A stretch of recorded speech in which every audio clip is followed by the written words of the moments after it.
애프터무비 영화 후에 남는 말들, 청취자 여러분들 그동안 잘 계셨습니까? 저희 애프터무비 영화 후에 남는 말들 7번째 에피소드로 돌아왔습니다. 지난번에 제가 7번째 에피소드라고 소개를 드렸는데 이 자리를 빌어서 다시 한번 사과드리면서 제가 잘못 말씀드렸습니다. 6번째 에피소드가 지난번 에피소드였고 이번에 7번째 에피소드로 다시 돌아오게 됐습니다. 영화 뒤에 숨은 진짜 이야기를 한번 나눠보는 시간, 애프터무비 영화 후에 남는 말들의 키비입니다. 다른 분들도 자기소개 한 번씩 부탁드리도록 하겠습니다. 안녕하세요, 달팽입니다. 안녕하세요, 다나입니다. 예, 두 분 잘 지내셨습니까? 우리가 지난 녹음 기준으로 해서 생각보다 빨리 만났습니다. 일주일 만에 다시 만나게 됐는데 그래도 그동안에 여러분들 어떻게 잘 지내셨습니까? 너무 금방 만나가지고 그다음에 별로 없을 줄 알았는데 생각보다 전 좀 있습니다. 진짜요? 네. 조금 한가하신가 봐요. 전 좀 있습니다, 생각보다. 일단 제일 먼저 조카가 탄생했어요. 와. 저 이제 친언니가 있는데 네. 언니가 며칠 전이죠? 이틀 전에 출산을 했고요. 녹음일 기준으로 이틀 전에. 네네. 그래서 딸이 태어나서 이제 오늘 보러 가려고 와. 합니다. 그래서 기쁜 일이 가족에게도 일어났고 그리고 영화도 2편을 봤어요. 일단 저번에 다나님이 추천해주신 햄릿 영화를 보고 왔는데 정말 보자마자 너무 인상 깊었고 일단 뭐 저번에 설명해주셨다시피 가족의 상처 이런 죽음을 연극으로 좀 치유하는 그런 좀 위로가 되는 영화였는데 잠시만요.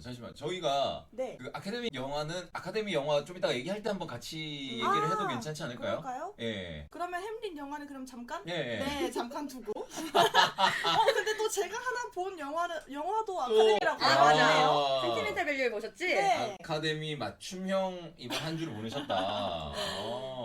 네. 알겠습니다. 그럼 저의 이야기는 잠시 접어두고 다른 두 분의 근황 먼저. 네. 저는 일주일 만에 여러분들 뵙는데 그냥 바쁜 한 주를 보냈던 것 같아요. 근데 요새는 딱 일을 마치고 집에 가면은 진짜 아무것도 하기 싫더라고요.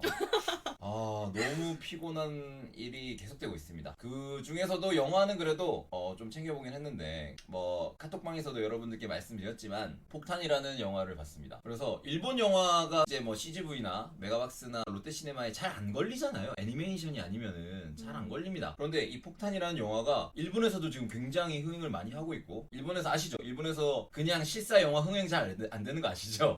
애니메이션이 흥행 잘 되고 이 폭탄이라는 영화가 굉장히 흥행을 해서 한국에서도 지금 브라운관에 걸렸습니다. 그런데 그 나오는 주연 배우의 연기가 장난 아니에요. 그래서 지금도 상영 많이 하고 있는 걸로 알고 있거든요. 폭탄을 그 도쿄 시내 곳곳에 설치한 폭탄마와 그 폭탄을 이제 제거하고 찾아내려는 일본 경찰들의 어떤 심리 싸움, 수싸움 이런 것들을 보여주는 아주 정말 재미있는 영화였습니다. 그래서 한번 시간 되시는 분들, 우리 청취자 여러분들께서도 한번 꼭 보시면은 절대 후회하지 않으실 거라. 저 그 생각이 작품을 듭니다. 되게 저도 눈여겨봐 예. 보고 있었는데 그 주연분이 영화 실종이라는 일본 영화가 있어요. 거기서도 예. 되게 인상적으로 처음 보는 배우셨는데 되게 연기를 잘하시더라고요. 예. 그래서 그 되게 재밌었고 감독님이 이제 그 제가 수다마사키를 좋아하다 보니까 캐릭터라는 영화가 있어요.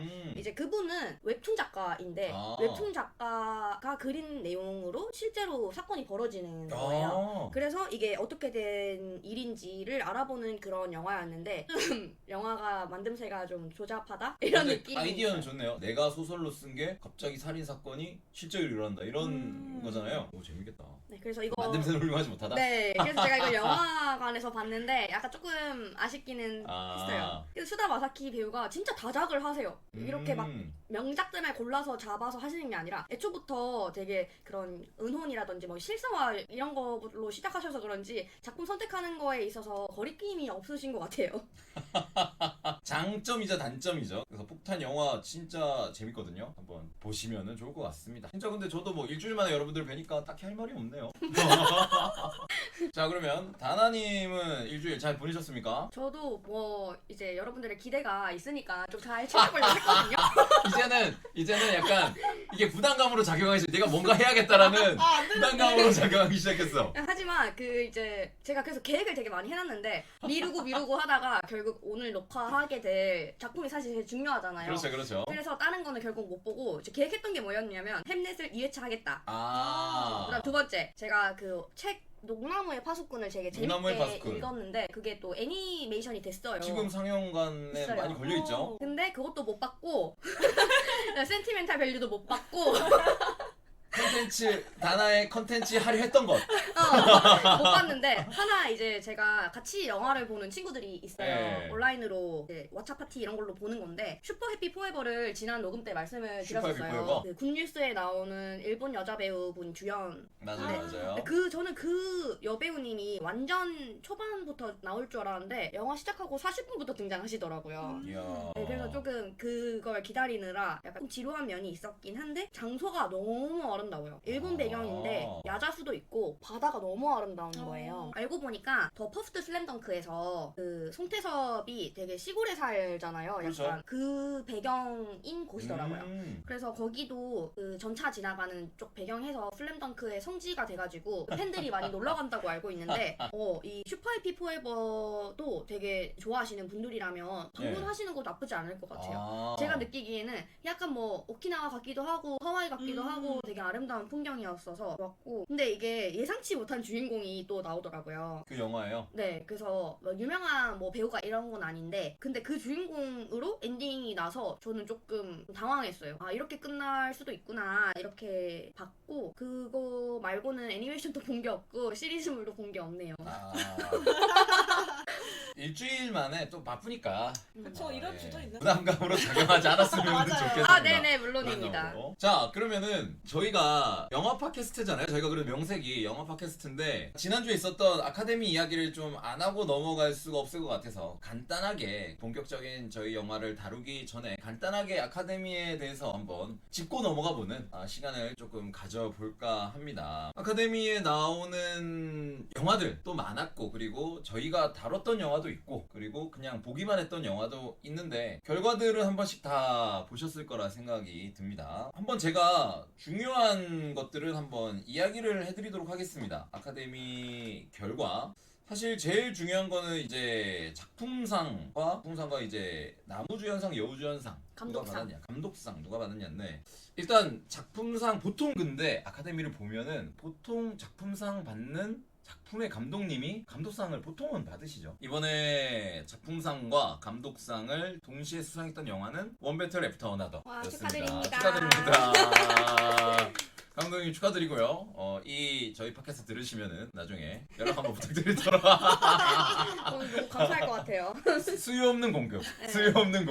그래서 원배틀 애프터 어나더가 뭐 여러분들도 잘 알다시피 엄청나게 많은 그 상에 노미네이트가 됐었고 6개 부분의 상을 받았습니다. 나무 조연상, 각색상, 캐스팅상, 편집상 이렇게 6개 부분에 받았는데 여러분들도 다 원배틀 애프터 어나더 보셨으니까 어떻게 생각하세요? 작품상, 감독상? 근데 작품상은 받을 것 같았어요. 네. 왜냐면 시너스랑 햄넷이랑 이렇게 3개 구도였던 것 같은데 아무래도 좀 더 대작 둘 다 워너브라더스이긴 한데 그래도 뭐 시너스보다는 작품이 더 약간 시대상을 담고 있었던 것 같고 물론 시너스도 충분히 이제 미국의 역사를 다 담고 있긴 하지만 더 작품이 더 크고 약간 그런 스토리를 좋아하실 것 같았어요.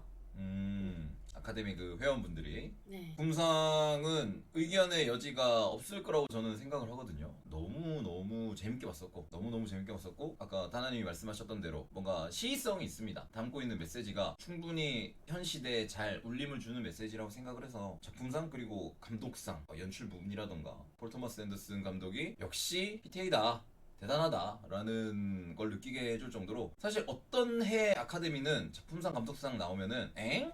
하는 게 있거든요.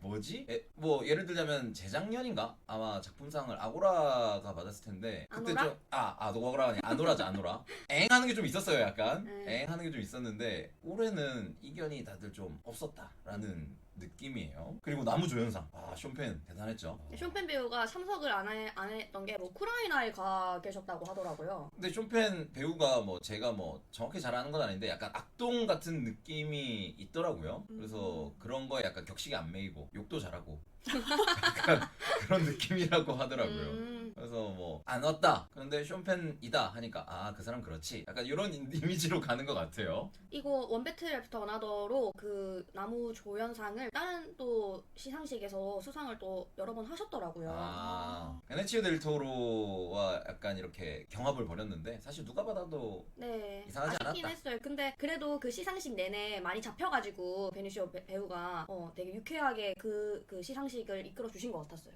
약간 매기는 거 아니에요, 근데? 아, 그죠? 아쉽긴 했어요. 그죠? 맞죠. 저는 개인적으로는 베네치오 델 토로가 더 좋았는데. 저도. 예, 존펜 배우님 축하드립니다. 이거 들으시면은 나중에 나오시나? 아카데미는 참석 안 했지만 네, 우리 저희 애프터 애프터 무비에는 무비에는. 와주시라.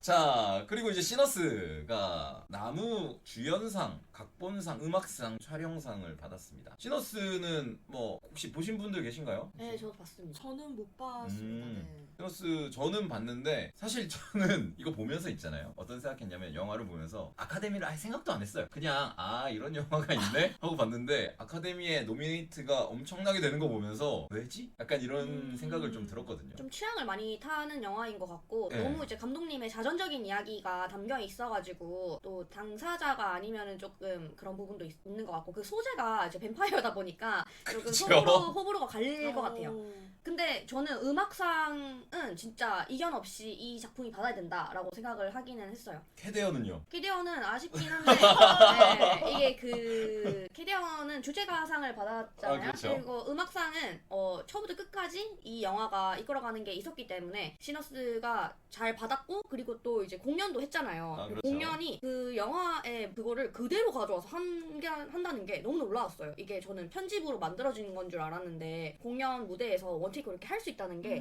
아, 진짜 감독님 머릿속에는 진짜 모든 게 다 있었구나 이런 생각이 들어가지고 되게 재밌게 공연도 봤습니다.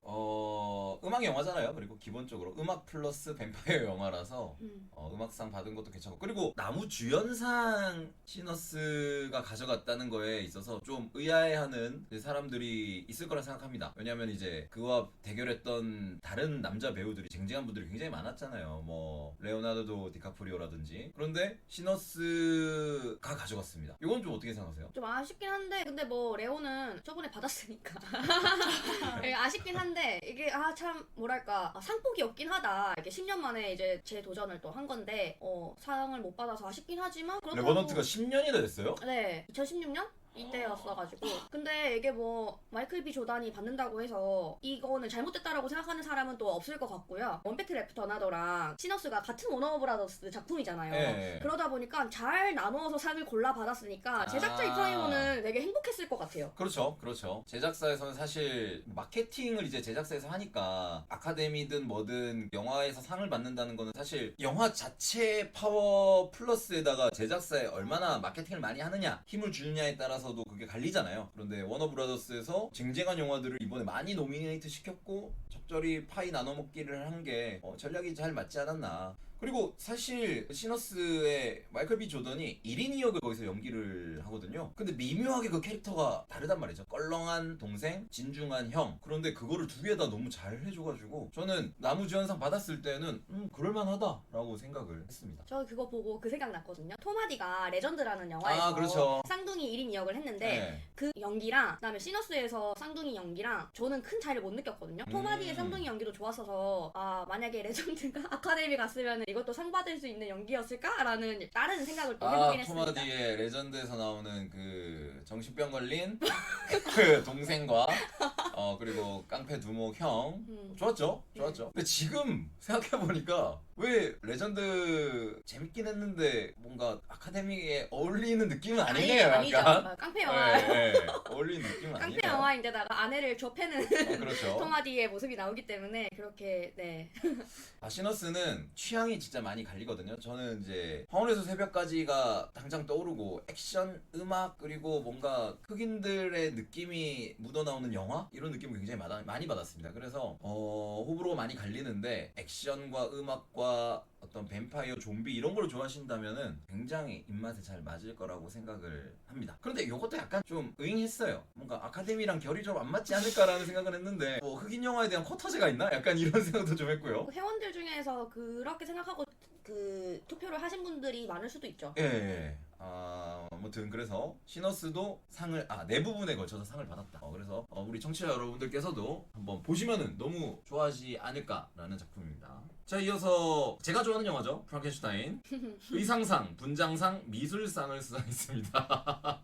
뭔가 이렇게 입고 찍어 바르고 만들고 이러는 거에 있어서 상을 받았는데 사실 이런 파트에 상을 안 받으면은 안 되는 영화예요. 저는 개인적으로 이런 것보다는 주제의식에 대해서 좀 더 감동을 받았지만 원리 길레르모 델 토로 감독님은 아마 이 부분에 상을 받으셨으면 아주 만족하지 않으셨을까 생각을 합니다. 워낙 그런 비주얼적인 부분에 있어서 강조를 하시는 감독님이시니까 자세한 설명은 우리 지난 녹음 때 해드렸으니까 간단하게 넘어가고 K-POP 데몬 헌터스 자랑스러운 우리나라의 K-POP 데몬 헌터스가 사실 우리나라 영화는 아닌데 그렇죠? 그래도 수상소감에서 이제 모든 한국인들에게 바친다고 했으니까 예. 우리의 것이죠.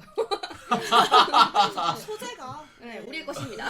자본을 이용했을 뿐 어. 우리나라 영화다. 네, 감독님도 한국인이시다. 장편 애니메이션과 주제가상 2개를 받았습니다. 어떻게 생각하세요?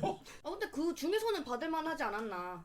저는 이제 다른 작품들을 제가 본 게 있진 않아서. 예. 네. 하지만 굉장히 센세이션한 또 열풍이 일어났지 않았습니까? 그렇죠. 네. 그래서 저는 자랑스럽게 받아들이고 있습니다. 근데 누군가는 그런 생각을 합니다. 이 K-POP 데몬 헌터스가 불러일으켰던 전 세계적인 그냥 현상을 넘어서는 뭔가 광풍 같은 게 있었어요. 그래서 이 정도 말고 또 다른 상을 좀 받을 수도 있지 않았을까. 그런데 단순하게 당연히 애니메이션 상은 당연하게 가져가고 주제가상은 당연하게 가져가는 거라고 기본빵이라고 생각을 하고 작품상 작품상 이런 것까지 노미가 아예 안 되어서 아쉬웠어요? 예, 그러니까요. 약간 완전 한국인이시네. 너무 국뽕인가요? 너무 국뽕? 영화를 한 3번 본 것 같아요, 저는. 진짜요? 예, 영화를 한 3번 봤습니다. 왜냐면은 일단은 한 번은 그냥 보고, 한 번은 노래 때문에 한 번 보고, 한 번은 이제 안 본 친구들이랑 같이 한 번 보고, 이런 식으로 해가지고 그 정도로 재밌었던 영화였다. 그래서 이게 수상을 한 거를 듣고 골든 다시 한번 들었다. 다시 한번 들었다. 그런데 주토피아 2가 안 된 거는 조금 의외이기는 했어요. 근데 아니죠. 약간 근데 강력한 네, 그거 라이벌이긴 했는데. 이길 수 없어서 캐데온은 못 이겨요. 지금 미국 현 이제 그 현상을 보면은 그렇죠. 아기들의 엄청난 열렬한 지지가 있기 때문에 그 아카데미 회원들 중에서도 자녀가 있는 가족들 그 주토피아보다는 그렇죠. 캐데온을 선택할 수밖에 없는 거예요. 주토피아가 시대를 잘못하거나 할까요? 왜 하늘은 주토피아 2를 낳고 K-POP 데몬 헌터스를 낳았는가? 다른 연도에 나왔으면은 주토피아 2도 충분히 아카데미를 노려볼 만했을 텐데 이번에는 우리의 K-컬처 K-POP 데몬 헌터스가 장편 애니메이션을 받았습니다. 근데 사실 있잖아요. 처음에 한국의 그 퇴마사를 다룬 애니메이션이 소니에서 만든다. 그리고 제목은 K-POP 데몬 헌터스다라고 했을 때 저는 소니가 미친 줄 알았어요. 아니, 다른 건 다 좋다 이거야. 그런데 아이돌이 귀신을 때려잡는다고? 그리고 제목이 K-POP 데몬 헌터스야? 진짜 K-POP K-컬처가 뜬다고 해서 이제 아무거나 갖다 붙이는구나라고 생각했는데 이 정도일 줄은 몰랐던 거였죠. 갑자기 지난 녹음이 생각나면서 테마록과 비견되는 그렇죠. 그런 작품이라는 생각이 또 드네요. 제가 K-POP 데몬 헌터스를 보면서 테마록의 미래를 봤거든요. 이 정도 퀄리티로 나와주면은 테마록도 가능성이 있다. 좀 더 희망을 가져봅니다. 테마록의 팬으로서. 근데 이제 너무 사이버 아담이었어. 맞습니다. 자, 다음 작품 시각 효과상에는 아바타 불과제가 나왔습니다.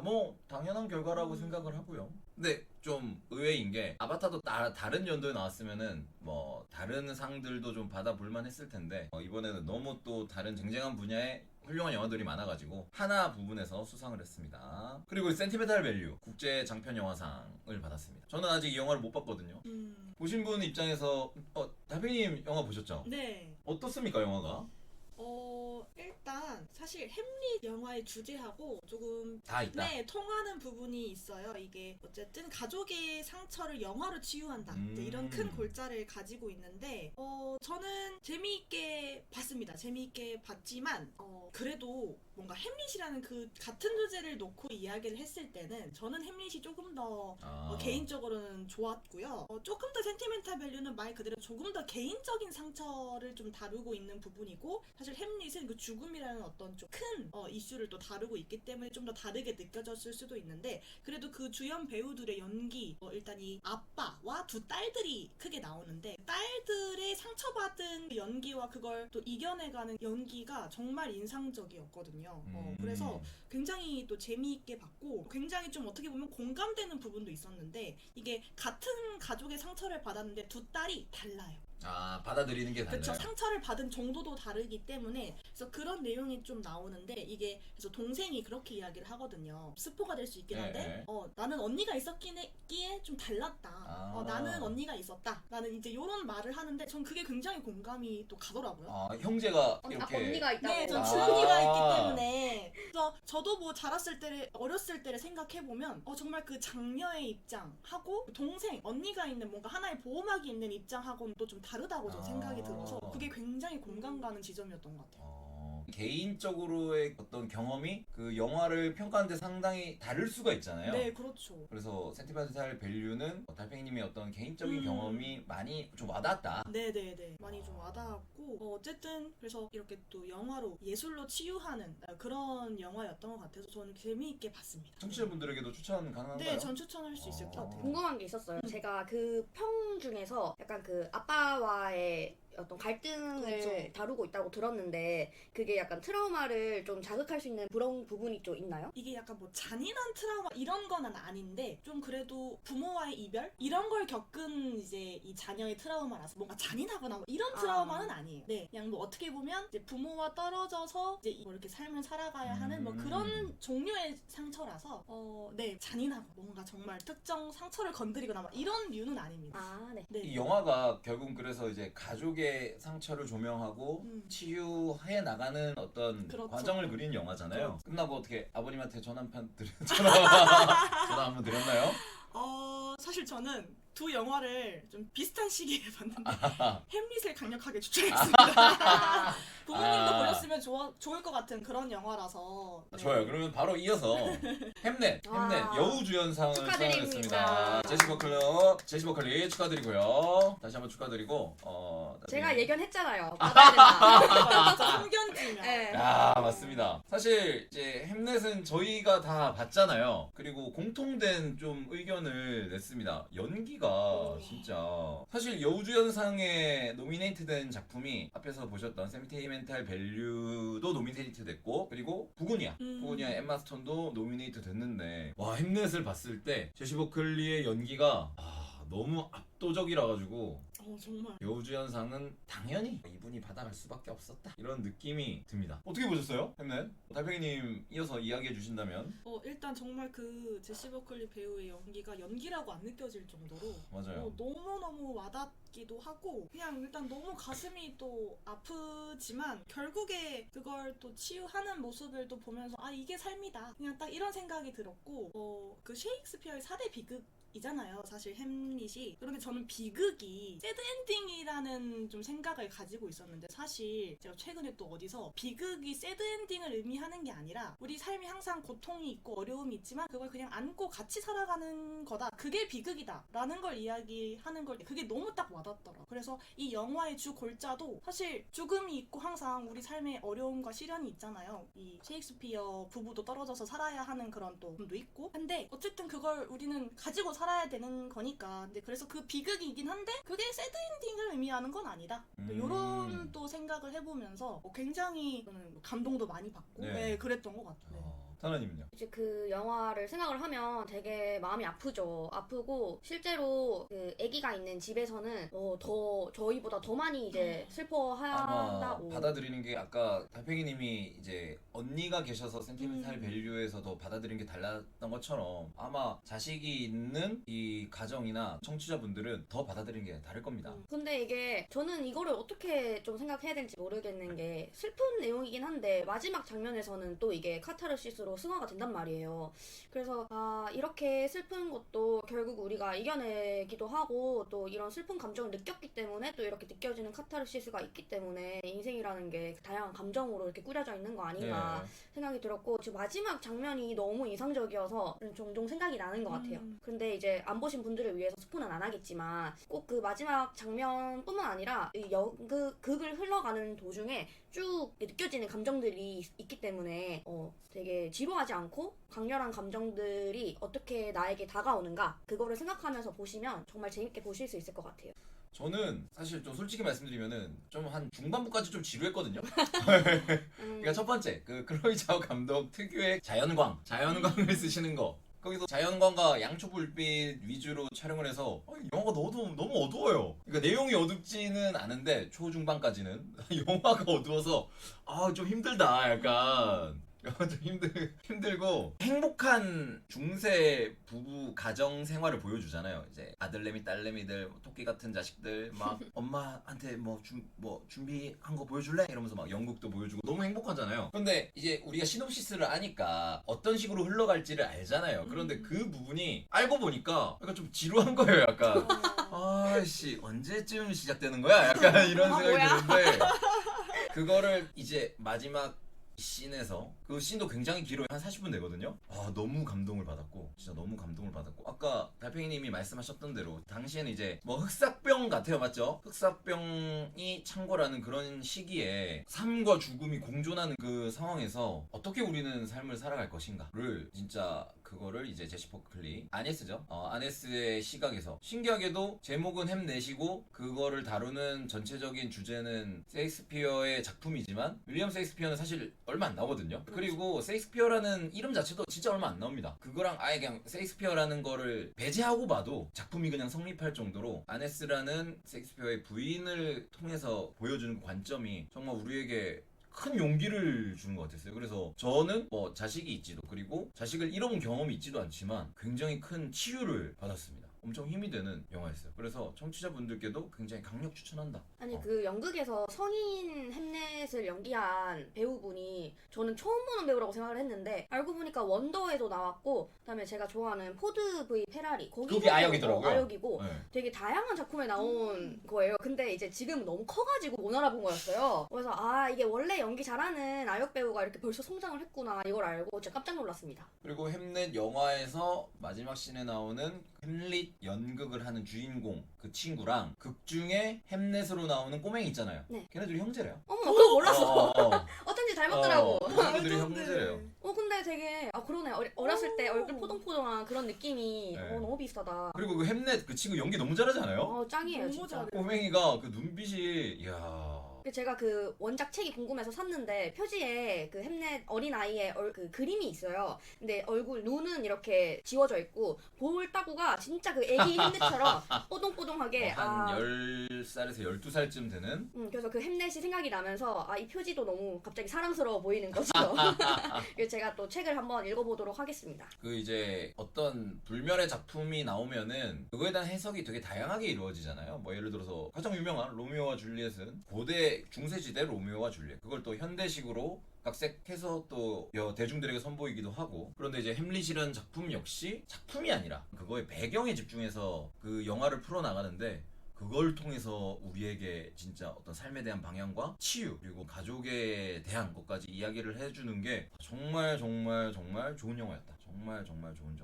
다만 이제 보실 분들은 이제 약간 어두울 수도 있으니까 휴지 그렇죠. 챙겨가세요. 맞아요. 그래서 이제 햄넷이 이제 여우조연상을 수상했다. 그리고 이제 여우조연상은 웹폰의 에이미 매디건. 웹폰 혹시 보신 분 있어요? 공포 영화인데 약간 그때 좀 매니악하게 인기가 있었던 걸로 기억을 해요. 저는 웹폰을 봤거든요. 저는 봤고 궁금한 거 있어요. 그 포스터에 애들이 한쪽발을 들고 있던데 그거 왜 이게 그러는 거죠? 뭐랄까 이제 이게 나루토 자세라고 하죠. 애들이 나루토 닌자 러닝법으로 달려가거든요. 근데 이게 굉장히 영화가 재밌습니다. 그런 분위기를 좋아하신다면 공포인데도 공포, 스릴러 그리고 원인을 찾아가는 탐정 영화 같은 느낌이거든요. 그래서 그런 거 좋아하시면은 굉장히 추천드리고 그리고 고어한 장면들이 좀 나와요. 저는 그래서 좋아하긴 하는데 그런 부분들 안 좋아하시면 좀 힘들 수도 있다. 왜냐면은 고어한 장면이 생각보다 많이 고어하거든요. 그래가지고 피가 튀고 살점이 튄다라는 말을 정확하게 표현하거든요. 네. 그래서 좀 힘들 수도 있다. 그래서 웹폰 재밌게 봤고 여우조연상 여기서 연기하신 에이미 매디건이 진짜 압도적인 연기를 보여주세요. 그래서 당연히 잘 받았다. 아 그런 얘기가 있더라고요. 공포 영화로 수상을 한 게 아카데미에서 되게 오랜만이다. 아, 공포 그렇죠, 영화가 그렇죠. 수상을 한 게. 그렇죠. 그리고 요 영화 자체가 그 현대 미국의 어떤 현대상도 담고 있거든요. 메타포적으로.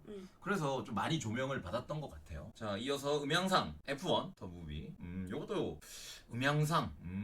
실제로 돌비 채널로 F1을 영화 보면은 장난 아니거든요, 진짜. 약간 체험의 경험을 느낄 수가 있다. 중요한 영화들은 이 정도 있고 뭐 다른 영화들도 굉장히 많은데 저희가 그건 다 설명을 해드릴 수 없으니까 관심 있으신 분들은 한번 인터넷 검색해서 한번 찾아보시기 바랍니다. 혹시 또 뭐 아카데미에 대해서 이야기하실 그 건들이 또 있을까요? 저는 그 왜 티모시가 마티 슈프림이라는 작품으로 아, 맞아요. 여러 가지가 예. 노미가 됐는데 그 배우가 실현을 해가지고 진짜요? 오페라 많이 네 들었죠. 오페라나 발레를 요새 누가 보냐 그런 말이 좀 실수긴 하잖아요. 참. 근데 이제 그 말을 해서 여러 가지로 많이 조롱을 당했었는데 이 아카데미가 미국 시상식이라서 조롱하거나 풍자하거나 이런 게 되게 많잖아요. 그렇죠. 근데 솔직히 미국의 지금 상황을 생각해보면 풍자할 거리가 넘치고 넘치는데 이 영화 시상식 내내 그 티모시만 주구장창 패는 거예요. 아. 그래서 좀 안쓰러워지긴 했는데 분명히 좀 더 고급지게 풍자할 수 있는 거리가 많은데 쉬운 거를 좀 이렇게 선택을 해서 하는 부분이 조금 아쉽긴 했습니다. 약간 다른 것도 많은데 왜냐면은 당장 뭐 네. 이란 전쟁이라든지 뭐 그거는 건드리기엔 너무 무서웠나요? 너무 무서웠나요? 그래서 괜히 만만한 티모시만 신나게 두드려 맞았다. 오히려 약간 여론이 그래 티모시 저 나쁜 사람 이렇게 했다가 너무 두들겨 맞으니까 안쓰럽네. 나 뼈 맞았어. 그런 그만해, 느낌이 이제. 든 것 같아요. 네. 사실 뭐 맞는 말 아닌가 약간 이런 아니요. 생각도 들고 약간. 저는 발레를 되게 저 좋아하거든요. 발레 좋아하고 네. 발레 보러 치러 가셨잖아요. 맞습니다. 후기를 들어보고 싶은데요. 사실 저도 발레를 봤었고 재밌었어요. 재밌었고 그걸 보는 재미가 있습니다. 야 저게 돼? 약간 이런 거 있잖아요. 약간 인체 신비? 약간 이런 거를 보는 재밌었습니다. 그런데 뭐 그거는 맞잖아요. 사실 미디어 산업에서 메인은 사실 이미 영화, 게임, 뭐 OTT 이런 걸로 넘어왔고. 뭐 주류에서 벗어났긴 하지만 네. 뭐 그렇다고 해서 가치가 없는 건 아니니까요. 그렇죠. 그 말이 좀 경우에 안 맞긴 해서 물론 맥락이 있긴 했는데 이제 그 키미님 말씀하신 대로 그 대화의 맥락이라는 게 있는데 그것만 똑 떼와가지고 그렇죠. 이렇게 얘기한 부분이 좀 있긴 하지만 그래도 배우로서 예술을 하는 사람으로서 쿠션어를 좀 사용해야 되는데 좀 그랬다. 근데 이제 많이 두들겨 맞았기 때문에 그냥 마티 슈프림 그거 빨리 개봉했으면 좋겠다 이런 생각을 해봅니다. 티모시 살라메가 요새 좀 할리우드에서 이제 메이저 배우잖아요. 저는 이제 저희 후반기에 이제 듀운 나올 거잖아요. 그렇죠. 근데 그런 외적인 부분 때문에 이게 연기를 보는 데 있어서 또 개입을 한단 말이에요. 그런 부분이. 이게 온전하게 이제 듀운에 집중을 해야 되는데 저 배우가 저렇게 말을 했었지. 이런 게 또 생각이 되기 때문에 말을 진짜 조심하셨으면 좋겠어요. 이제 대배우병에 걸린 게 아닌가. 나 정도면 이런 말 해도 된다. 나 아직 정도면은- 젊은데 좀 그렇죠. 조심하셔야죠. 그렇죠. 저 티모시 살라메님 듣고 계신다면 조심하시기 바랍니다. 자, 혹시나 뭐 아카데미에 대해서 좀 더 이야기할 거 있으신가요 혹시? 네, 그러면은 여기서 우리 아카데미에 대한 이야기는 접어두고 본격적으로 이야기 나눠보도록 하겠습니다. 자, 애프터무비 이번에 다룰 영화는 전반기 최대의 화제작이자 기대작이죠. 바로 프로젝트 헤일 메리입니다. 녹화일 기준으로 개봉한 지 이제 막 3일 정도 됐죠? 따끈따끈 하다못해 너무 뜨거운 신작입니다. 자, 간단하게 그 영화에 대한 인상평을 좀 들어보도록 할 텐데요. 달팽이님 어떻게 보셨어요? 일단 저는 굉장히 재미있게 봤고요. 두 분과 다르게 저는 원작 소설을 읽어보지 못해서 이제 그럴 수도 있는데 처음 딱 봤을 때는 머리와 가슴과 눈이 모두 즐겁다 이런 생각이 들었어요. 과학적인 이슈도 다루면서 우정도 다루면서 또 우주의 모습도 담아내면서 또 그런 것들이 또 중요한 주제 하나로 또 통합이 되면서 또 우주를 구하는 또 그런 주제와 잘 맞다 보니까 저는 굉장히 재미있게 봤던 것 같아요. 다나님은요? 저는 원작을 보긴 했는데 또 이제 키비님이랑 다르게 저는 오디오북으로 들었거든요. 그래서 또 그 원작 책으로만 읽은 거랑은 또 다른 느낌일 것 같은데 원작을 작년에 읽어보고 네. 너무 좋아가지고 이 영화가 개봉하는 날을 엄청 기다렸어요. 근데 그 기대만큼 좋은 영화였고 아마도 올해 작품은 그렇게 많이 보진 않았지만 그래도 베스트 10 안엔 들어가지 않을까 이렇게 생각을 해봅니다. 오디오북으로 들으면은 그 로키의 말을 어떻게 해요? 너무 좋았어요. 저는 이 책을 소개를 할 때 무조건 오디오북으로 들어라고 네, 하는데 영어 그 원작 책도 오디오북이 공식으로 나온 게 있대요. 근데 그것도 전부 그 외국 팬들이 오디오북을 추천을 하더라고요. 이게 특유의 로키가 말하는 습관들이 있다 보니까 너무 귀엽고 거기서도 행복 뭐 네. 배드 뭐 이런 식으로 계속 얘기해요? 네, 좀 이렇게 뭐뭐함 얘기하고 질문 이런 식으로. 저는 그래서 좀 더 아쉬웠던 게 제가 들었던 목소리가 있는데 네, 영화에서는 오디오북에서. 다르니까 아, 이게 조금 몰입이 안 됐어요. 그게 어떤 선입견으로 작용했을 수도 있겠구나. 오디오북에서는 아마 이제 공식적으로 다 컨펌한 목소리겠지만 그렇겠죠. 이제 영화에서 보면은 애가 약간 좀 전자음 같은 소리가 네. 나잖아요. 그거랑 비슷해요. 근데 갑자기 AI 목소리는 조금 더 굵고 저음이라서 제가 생각했던 로키는 진짜 산뜻하고 귀엽고 이런 이미지였는데 진짜 갑자기 남자 이런 느낌. 네, 그래서 그게 조금 아쉬웠는데 그래도 귀여웠어요.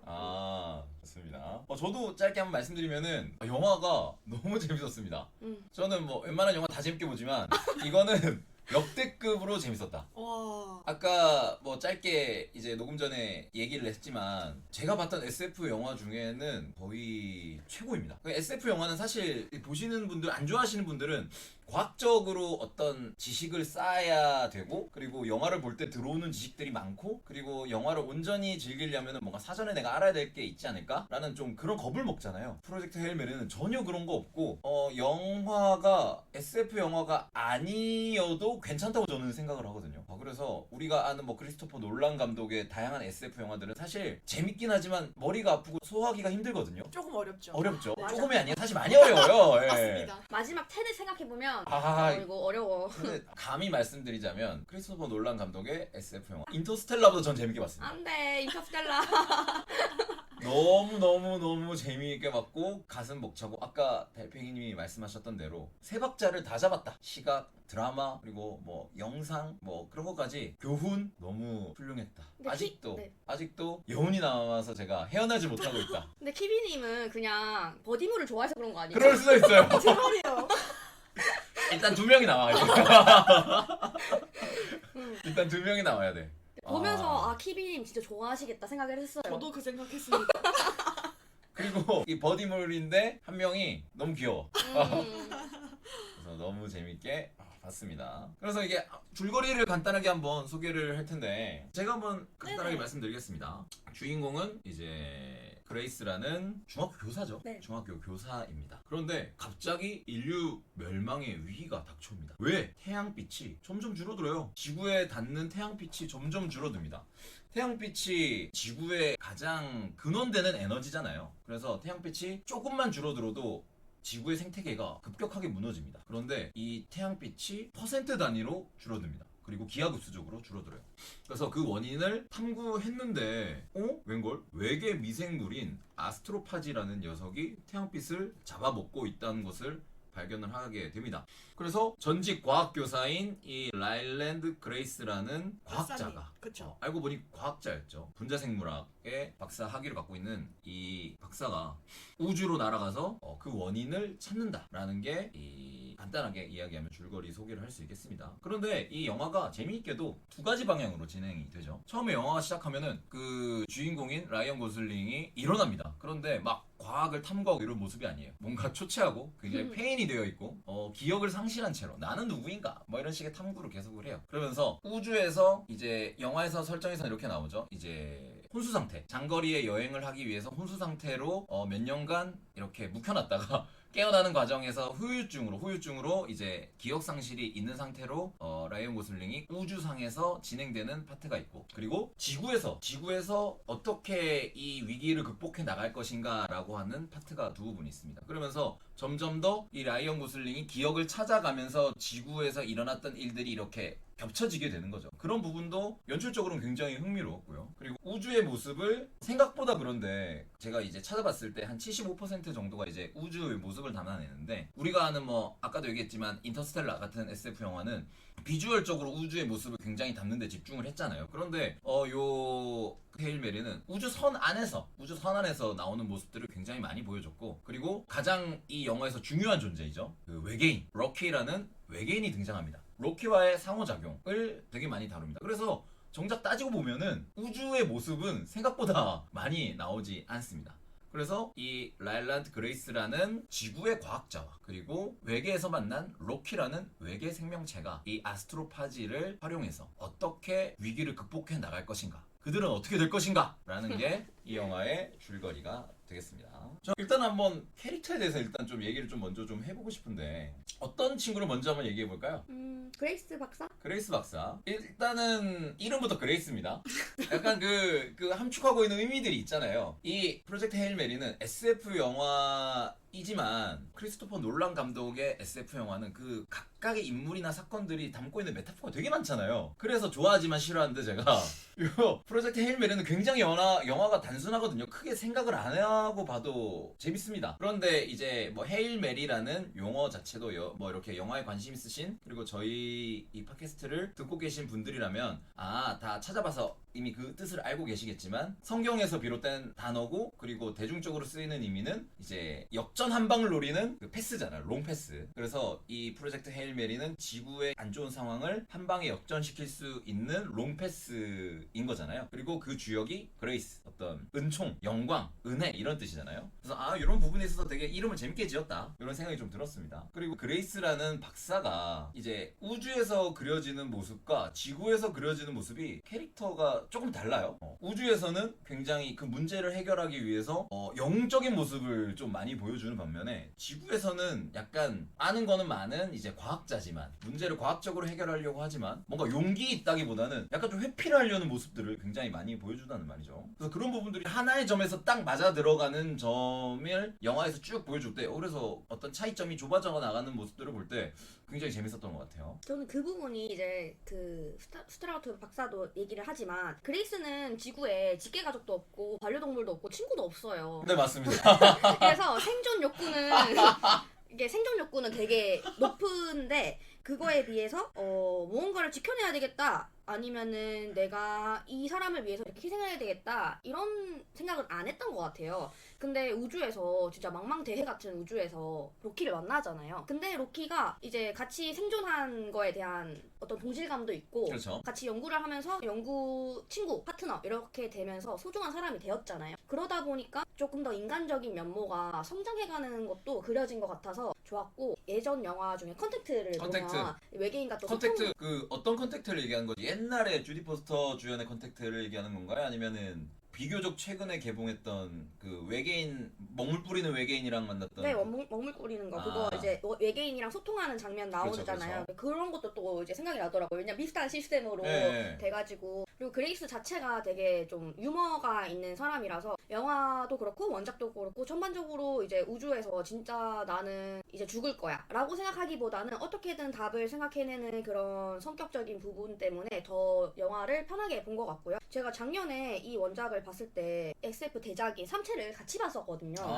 근데 삼체는 전반적인 느낌이 비관적이고 너무 무겁죠. 네, 무거워요. 그리고 등장하는 사람들도 너무 쉽게 죽어나가. 낙관적이지가 않아요. 이 미래를 생각하는 게 있어서 우린 진짜 다 죽을 거야, 이렇게 생각을 해가지고 좀 마음이 진짜 무거워지는데, 상대적으로 프로젝트 헤일 메리는 마음이 또 되게 가볍게 사람들이 다들 으쌰으쌰 힘을 내니까 그게 좋은 부분인 것 같아요. 앤디 위어 원작이잖아요. 앤디 위어라는 작가가 쓴 소설 프로젝트 헤일 메리를 영화화한 건데, 이 앤디 위어라는 작가의 전작이 우리도 다 알다시피 마션이라는 작품이 있죠. 그 영화 마션도 영화의 풍이 굉장히 유머러스하고, 거기에 주인공도 굉장히 낙관적이고 낙천적이고, 그런데 프로젝트 헤일 메리에 나오는 그레이스 박사 역시도 비슷해요. 맞죠? 굉장히 나천적이고 해결하려고 하고 영화 전체도 굉장히 유머가 풍부한 영화라는 거를 좀 알 수가 있죠. 네, 그리고 이제 다 이제 말씀하셨다시피 사실 이 그레이스 박사가 굉장한 과학자이기는 한데 그 비주류의 연구를 하는 사실 맞아요. 예. 과학자였잖아요. 그래서 학자들한테 배척을 당하고 어쨌든 주류에 속하지 못한 채로 교사로서 이제 일을 하다가 그 정확히 연구가- 얘기하면은 네, 그러니까 다른 학자들은 분자생물학 학자들은 그러니까 생명체가 존재하려면 무조건 물이 있어야 된다. 그렇죠. 그런데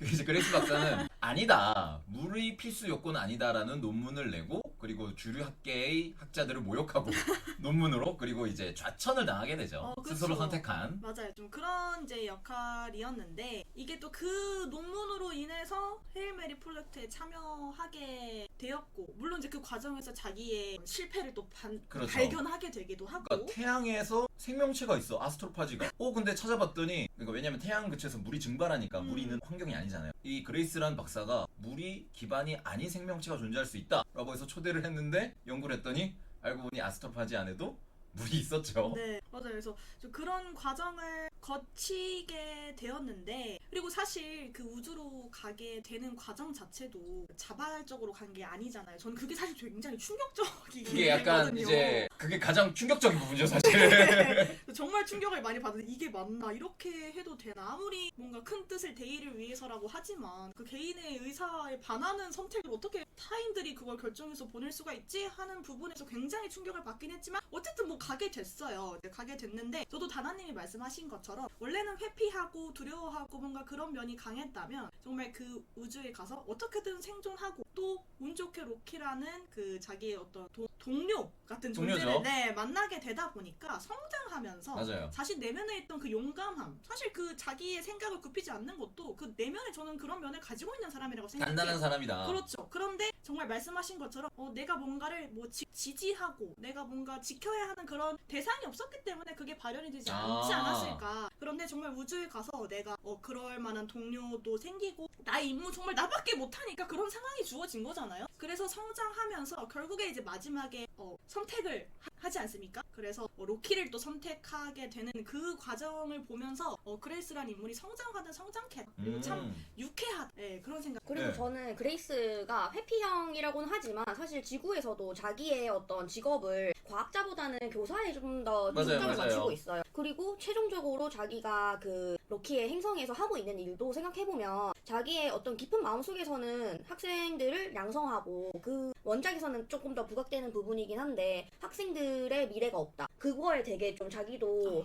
좀 어떻게 좀 해보려고 하거든요. 그래서 깊은 마음속에서는 무언가 좀 더 나은 미래를 위해서 좀 힘쓰려고 하는데 현재 상황에서는 그렇지 못했고 근데 자기가 지금 전 우주를 이제 해결해야 되는 상황이 왔을 때는 로키가 있었기 때문이기도 하지만 또 어떤 거를 좀 잘 해내서 모두를 좀 살아나게 해보겠다라는 마음이 진짜 달팽이님 말씀대로 마음속에 있었던 것 같아요. 이게 영화에서도 잘 그려지는데 그런 모습이 소설에서는 사실 그 스트라트가 그레이스 박사한테 부탁한 거는 사실 일부분이거든요. 이 아스트로파지라는 녀석이 어떤 걸로 구성이 돼 있냐 그리고 그거를 조사하고 떠나요. 알았으니까 뭐 당신 여기까지 해주고 이제 당신보다 더 뛰어난 학자들한테 이거를 맡기겠다는데 그레이스 박사가 잡거든요. 누구를 생각하면서? 애들을 생각하면서 자기를 가르치는 애들이 그러니까 계산한 결과 15년 뒤에는 그 태양의 그 에너지가 몇 퍼센트? 10% 정도 준다고 나오거든요. 그러면은 15년 후에 10% 줄면은 인류의 거의 절반 이상이 죽는다고 나옵니다. 그래서 자기가 가르치는 학생이 절반이 죽는다고 생각하니까 이 그레이스 박사는 참을 수가 없던 거예요.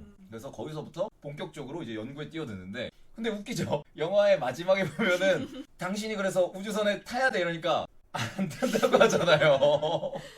안 탄다. 그래서 뭔가 근원적인 한계를 가지고는 있어요. 그런데 아까도 말씀하셨듯이 로키라는 지지 기반이 되는 친구의 존재가 있음으로써 그 한계를 깨게 되는 거죠. 그러면서 저는 이거를 역성장 영화라고 봤거든요. 그러니까 자기가 영화가 흘러가면서 하나하나 단계별로 성장하는 게 아니라 자기의 과거를 하나씩 찾잖아요. 하나하나씩 찾으면서 뭔가 성장으로 가는 게 아니라 비어져 있는 자기를 채워나가는 영화라고 봤는데 마지막에 그 한계 자기는 결국 우주선을 안 타려고 했는 어떻게 보면 좀 옹졸한 인간인데 마지막에 성태를 내리잖아요. 자기가 집으로 갈 것인가 아니면은 그거를 포기하고 친구인 로키를 구하러 갈 것인가를 선택 기로에 놓였을 때 로키를 구하러 가는 거를 보면서 지구에서 자기가 깨내지 못했던 한계를 돌파해 나가는 누구를 위해? 친구를 위해서. 그래서 거기서 역성장해 나가면서 마지막 단계에서 하나의 성장을 이뤄나게 되는 그런 부분들을 보면서 마음이 너무 따뜻해지면서 지금 감동, 이런 얘기를 하면서 지금 감동이 근데 사실 이제 키빈이 말씀하셨다시피 이게 어떻게 데이를 생각해서 그 그레이스 박사의 모습을 보면 옹졸해 보이는데 나한테 죽으러 가달라고 하면 갈 수 있을까요? 이 얘기를 한번 해보고 싶어요. 그래서 거기에 나오는 에바 스트라트라고 표현되는 거의 초국가적 권력이잖아요. 그 한 인물한테 집중이 돼 있잖아요. 그런 존재가 나한테 죽음을 데이를 위해서 강요한다고 하면은 어떻게 달팽이님은 어떻게 하실 건가요? 전 만약에 제가 진짜 꼭 필요하다고 하면 전 그레이스 박사처럼 그렇게 끌려갔을 것 같아요. 도망치다가 잡혀서 끌려갔을 것 같은? 네, 저는 똑같을 것 같다고 생각이 듭니다. 제 발로 이걸 선택할 수 있을까? 라는 생각이 들고 어떻게 해서든 돌아올 수 있는 방법을 연구해서 뭐 가려고 했을 것 같지 정말 뭐 선택의 여지가 없다 정말 너는 그냥 정해져 있는 운명이다 심지어 가면서도 죽을 수 있는 거고 그렇죠. 실제로 가면서 3명 중에 2명이 죽었고 네. 그래서 물론 제가 그레이스 박사처럼 정말 내 주변에 뭐 다른 것이 없고 한다 할지라도 나도 내 직업이 있고 나도 내 삶이란 게 있고 나도 내가 선택할 수 있는 자유가 있는데 그렇죠. 이게 정말 될까? 저는 그레이스 박사처럼 끌려갔을 것 같은데 지금 생각났는데 원작에는 그 수면 유도하는 그 기술이 그 적용이 되는 인간들이 있어요. 맞아요. 근데 자기가 시험을 해봤는데 자기한테도 거기 있던 연구원들 전부한테 실험을 했는데 그레이스 박사도 해당 사항이었던 거죠. 그래서 갈 수 있는 계기가 더 생기긴 하는 맞아요. 부분이 있어요. 좀 후보에는 속하는. 그게 그러니까 이제 유전자적으로 그 장시간의 그 수면 상태를 견딜 수 있는 유전자를 보유한 사람이 있는데 그게 이제 10만 명당 한 명인가 아무튼 되게 적은 수예요. 근데 거기 속한 거야. 근데 자기는 생각도 안 하고 있어. 왜냐면 예비 분류 3명 플러스 3명이 있는데 폭발 사고로 인해서 제가요? 네. 거길요? 왜요? 이렇게 돼버린 거죠. 저라면 사실 그게 와닿지는 않을 것 같아요. 내가 우주를 막 2, 3년 동안 돌아다니다가 죽을 수 있다라는 게 실질적으로 상상이 잘 안 되고 와닿지가 않아서 제가 할 수 있으면 해볼게요 라고 생각 없이 말했을 것 같은 그런 느낌이 있어요. 그 상황에 처하면 근데 안 할 수 없지 않을까라는 생각이 들어요. 진짜. 답이 정해져 있잖아. 답이 정해져 있잖아요. 일단은. 가야 돼. 아니면 진짜 뒤에서 총을 겨누고 있는데 그렇게 안 할 거야? 이러면서. 전 도망이라도 그래도 필사적으로 갈 것 같아요. 그래서 그레이스 박사의 입장이 이해가 되죠. 너무 이해가 되죠. 근데 이제 영화 우주 파트에서는 이제 우리가 모르잖아요. 그 마지막 도망쳤다는 그 사실을. 그래서 그래도 그레이스 박사는 진짜 멋있는 사람이다. 자신의 목숨을 초계처럼 버리면서 이 인류의 미래를 위해서 왔는데 막판에 그렇게 이렇게 추잡한 모습을 보이면서 잡혀갔잖아요. 본인도 놀라고 그레이스 박사도 놀라고 그 기억이 났다는 상태에서 우리 관객들도 놀라고 약간 그렇지만 근데 저는 이런 생각이 듭니다. 그러니까 내가 안 가면은 인류가 죽어 이렇게 하면 좀 막연하잖아요. 그런데 내 아내, 내 가족, 살아가는 내 자식들이 죽는다면은 대부분의 사람이 그런 선택을 하지 않을까. 그리고 마지막에 로키를 구하러 가는 그 결정도 아까 두 분이 말씀하셨던 것처럼 로키가 나한테는 소중한 존재가 돼버렸잖아요. 그러니까 그레이스 박사가 그런 선택을 할 수 있는 게 아니었을까. 그레이스 박사는 그래서 어떤 되게 초월적인 영웅이 아니라 너나 우리인 것 같아요. 너나 우리 소중한 사람을 위해서는 그런 선택을 할 수 있지 않을까라는 생각이 되게 들었던 것 같아요. 그래서 되게 그레이스 박사가 그래서 좋았어요. 평범한 우리의 모습이라서.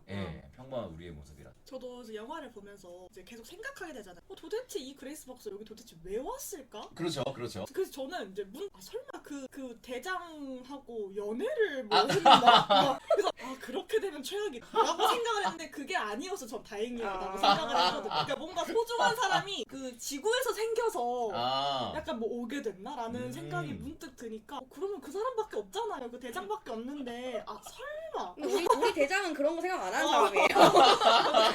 아니겠지 하면서 이제 봤는데 그래서 너무 다행이었다. 실제로 원작에서는 스트라트가 인원을 고려할 때 연애까지도 고려하거든요. 그러니까 치정 때문에 일어나는 사건이 너무 많으니까 왜냐면 위험률을 줄이기 위해서 남자 둘에 여자 한 명 절대로 안 된다 이렇게 막 반대를 하거든요. 그런데 그건 이제 여러 가지 사정 때문에 안 됐지만 그래서 그런 것까지도 많이 고려를 하는 부분들이 원작에서 많이 보이더라고요. 그래서 제가 아쉬웠던 게 지구 파트가 생각보다 분량이 적잖아요. 그거 말고도 되게 재밌는 게 많거든요. 그 아스트로파지를 어떻게 배양할 것이며, 배양하기 위한 에너지는 어떻게 구할 것이며, 그리고 그 배양한 거를 어떻게 엔진으로 만들 것이며, 그리고 뭐 기후적인 문제는 어떻게 해야 할 것이며, 이런 것들이 되게 막 재밌게 나오는데 그런 부분들이 좀 적었던 게 조금은 아쉬웠다. 책에 제가 느끼기에는 한 3분의 1은 그런 과학 이야기가 예. 있었어요. 그래서 처음에는 제가 초반 부분에 과학 이야기가 쏟아지다 보니까 조금 힘들어요. 힘들었어요. 아, 그래서 우주에 나갔을 때 비로소 약간 숨통이 트이고 맞아요, 그리고 맞아요. 이제 책도 영화처럼 이제 지구와 이 우주를? 현재 왔다 갔다 하거든요. 그래서 그때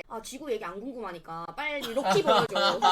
그 책을 읽으면서도 저는 그렇게 생각하긴 했거든요. 근데 저는 그래서 영화가 좋았던 게 지구 이야기를 되게 축소를 해서 오히려 약간 좀 더 이 둘의 좋았다. 관계에 집중할 수 있었어요. 그러니까 제가 아쉬웠던 부분이랑 다나님이 좋았던 부분이 똑같은 부분인데 약간 그게 차이가 네, 그러네요. 나네요. 예를 들어 그런 부분이 나오거든요. 이 햇빛이 줄어드는 거를 견뎌야 되잖아요. 그러니까 인류가 했던 온실가스랑 온난화가 오히려 좋아. 약간 이렇게 돼버린 거예요. 맞아. 오히려 그래서 좋아. 진짜 그 스트라트가 진짜 좀 스트라트가 이 목표지향적인 사람인 게 온실가스를 더 많이 만들어라 라고 해요. 이 구름을 만들기 위해서. 그쵸, 보호. 네. 그래서 그런 부분도 어떻게 보면은 나중에 또 기술 좋아지면은 이거를 그렇죠. 또 그러니까 나중을 생각 안 하고 지금 당장 이런 얘기를 또 하시고 생태계 망가지는 거 알바야 인류가 다 죽게 생겼는데 그쵸, 지금은 정말 긴급한 상황이니까 말 그대로. 네. 그 카리스마가 장난 아니에요. 책이 더 심해요. 완전 그냥 진짜로 이 지구 전체의 대장이에요. 우와. 그런 부분들도 되게 신기하더라고요. 그러니까 그런 생각을 한 번도 해본 적이 없는데 지구의 모든 권력을 한 사람한테 집중시켜가지고, 왜냐면 주어진 시간이 15년, 20년밖에 없으니까 그런 부분도 되게 재밌더라고요. 과학자이면서 그렇게 리더 역할을 하기가 쉽지 않은데. 과학자는 아니에요. 네, 그분은. 스트라트는 과학자는 과학자는 아니에요. 아니에요? 네. 과학자는 몰라요. 과학 쪽은 잘 모르지만 지시하고 이거를 이해는 할 수 있어요. 그래도. 그래서 막 되게, 근데 그 권력을 가지고 진짜 하나의 목표를 위해서 불도저처럼 나가는 모습이, 근데 이런 부분이 나중에 궁금해요. 그러니까 설레가 남잖아요.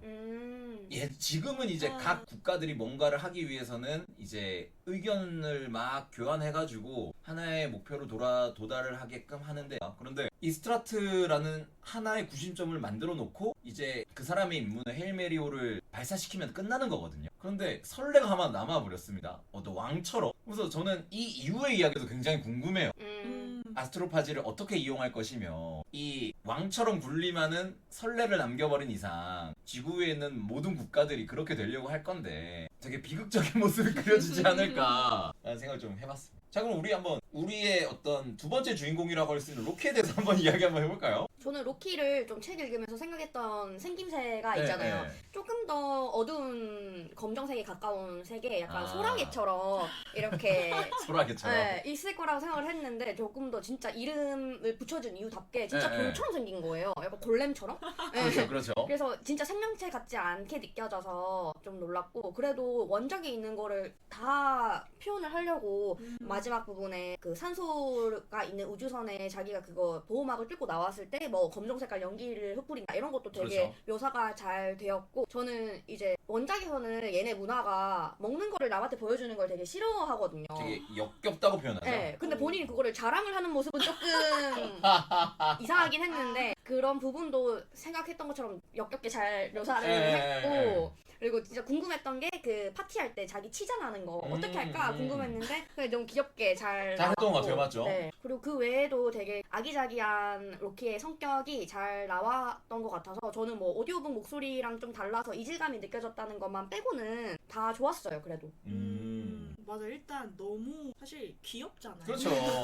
너무너무 귀엽고, 전 처음에 이제 이 그레이스 박사가 그 이 로키의 초대를 받고 그 이제 통로를 갈 때 딱 처음 만나는 그 씬이 있는데, 전 처음에 그 뭔가 탁 나타났을 때 저 진짜 진동의자가 약간 거의 막 그 에일리언 보는 것처럼 그런 비주얼이 나오면 어떡하나 약간 이제 그래서 놀랐는데, 이제 막상 등장하니까 너무 귀엽고 그 팔도 너무 코끼리 코 같고 약간 그런 느낌 안 들어요? 리트리버 같은 느낌 안 들어요? 강아지 같긴 했어요. 그러니까 진짜. 너무 긍정적이고, 그리고 전 좋았던 게 너무 적극적이에요. 아. 얘 태도가 너무 적극적이야. 막 뭐 던지고 막 통로 만들고 와라. 그래서 전 적극적인 적인 게 너무 좋은 거예요. 이 그레이스 박사한테는 이런 성격을 가진 아니잖아요, 맞죠? 이 동료가 너무 필요했을 것 같은데 아. 귀엽지, 적극적이지, 뭐 다 잘 만들지 하니까 너무 귀엽고, 그리고 사람 목소리를 또 입히니까 이제 다나님은 약간 이질감이 또 느껴지셨을 테지만 또 친숙해지기도 하고. 그러니까요. 그래서 저도 그게 너무 마음에 들었어요. 예, 목소리가. 목소리 딱 입혀지니까 처음엔 소리가 조금 기괴하게 막 느껴지잖아요. 이제 그런데 막 친숙하기도 하고 너무 저는 좋았고, 그리고 그 이 로키가 외계 생명체다 보니까 저는 그것도 좀 걱정을 했던 게 뭐 눈, 코, 입 이런 게 너무 막 현실적으로 묘사될까 봐. 아. 우리가 알고 있는 일반적인 그 뭐야 약간 뭐- 인간 형태의 네. 외계인. 뭐 ET처럼 막 눈이 있다던가 전 그러면 오히려 이상했을 것 같은데 그런 게 없으니까 전 오히려 좋았어. 아. 목소리로만 탁, 그리고 뭔가 손이나 이런 팔다리를 이용한 의사소통, 이제 이런 거 소리만 딱 있으니까 저는 굉장히 몰입하기가 좋았던 것 같아요. 맞아요. 오히려 인간형이 아니니까 더 아예 객체로 분류를 머릿속으로 해버리니까 더 잘 이입하기가 쉬웠던 것 같아요. 키비님은 어떠셨어요, 로키? 저는 제가 생각했던 원작을 봤을 때 이미지랑 거의 비슷해서 우와. 놀랐고요. 그리고 좋았던, 아까도 얘기했지만 되게 적극적이잖아요. 맞아요. 그러니까 그걸 나중에는 로키가 등장하면서부터 그걸 이끌어가는 거는 사실 로키가 주도적으로 아이디어도 내고 뭐 어떻게 하는지도 이끌어간단 말이에요. 그게 어떤 과학자와 공학자의 차이라고나 할까?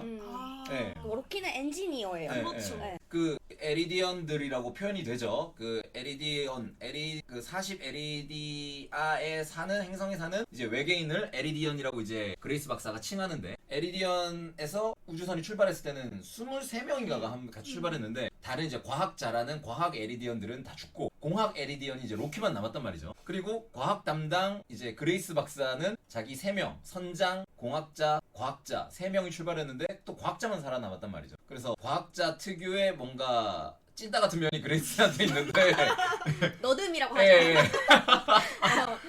그거를 이제 라이언 고슬링 연기도 굉장히 잘하고, 근데 추진력 있고 공학자다운 어떤 실험을 하자, 해보자 라는 부분을 로키가 잘 살려줘가지고 아 너무 재밌었다. 너무 좋았다. 진짜 내가 알고 있는 외계인이 아니었다. 최근에 봤던 외계인이 나온 영화는 부고니아였거든요. 아.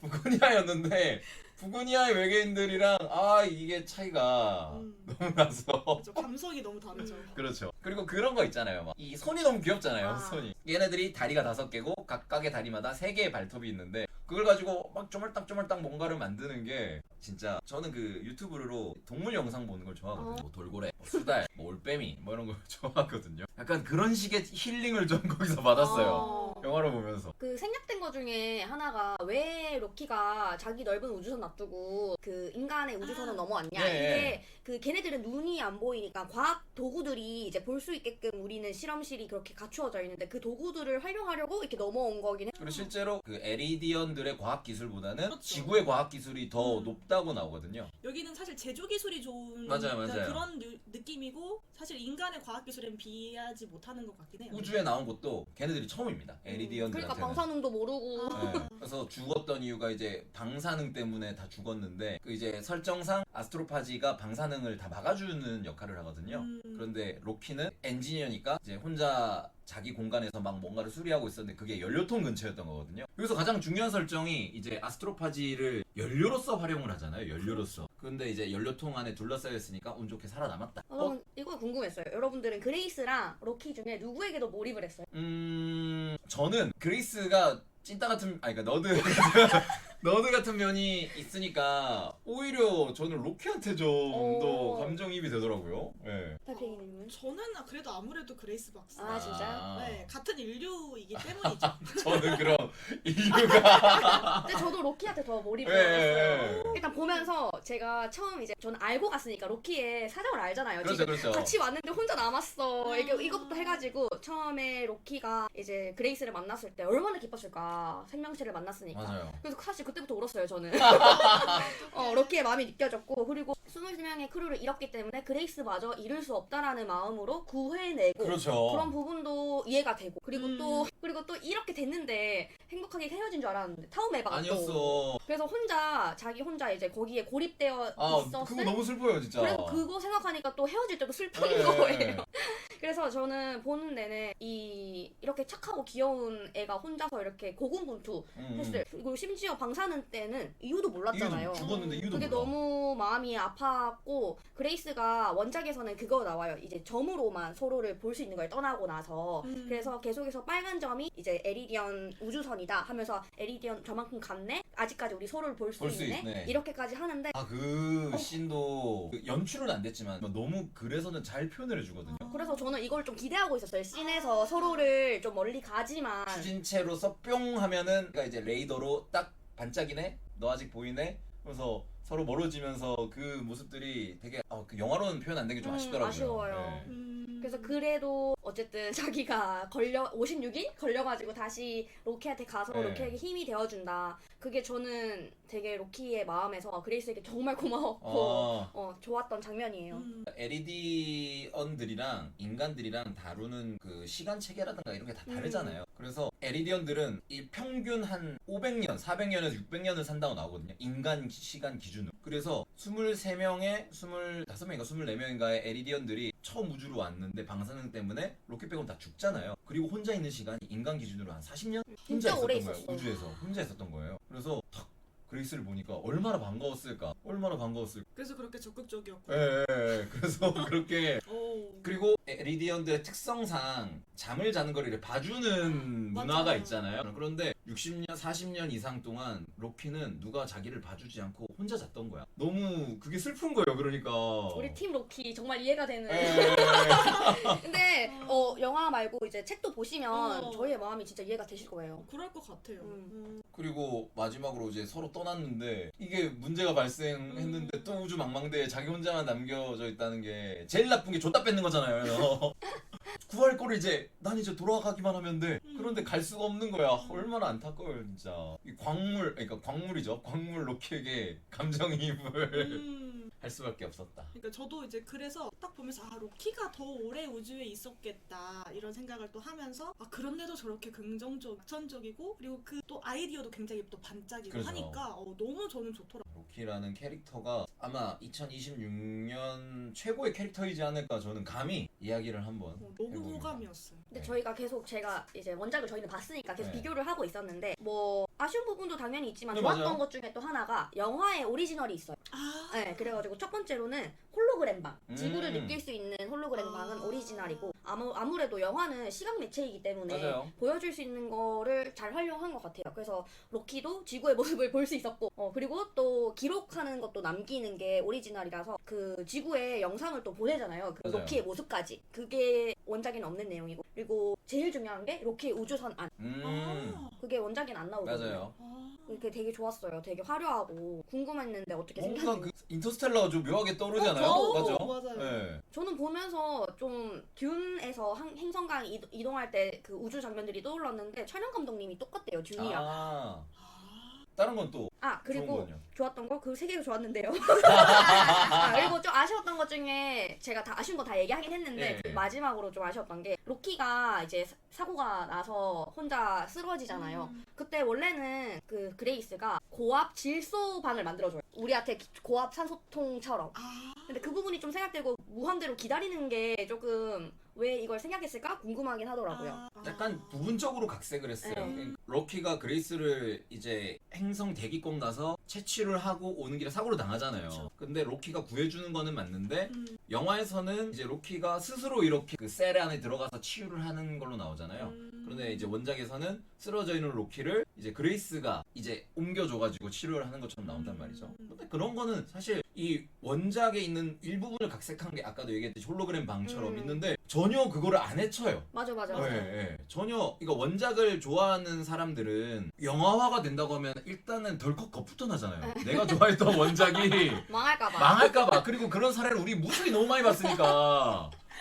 그런데 프로젝트 헤일 메리 영화를 봤을 때 제가 좋았던 부분이 뭐냐면 그런 게 한 개도 없어요. 정말로요. 네. 거슬리지 않았고. 하나도 안 거슬리고 오히려 그런 부분들이 너무 좋아. 진짜. 그리고 거기 또 입혀지는 음악들도 너무 좋다 보니까. 맞아요. 그리고 뭐 부분적으로 이제 천해지는 부분들이 있잖아요. 아까 이제 다나님이 얘기하셨던 대로 이제 지구 파트라든지. 근데 영화 자체가 일단은 길잖아요. 2시간 36분이나 되니까 그걸 다 담으려면 사실 한 3시간 반 돼야 됩니다.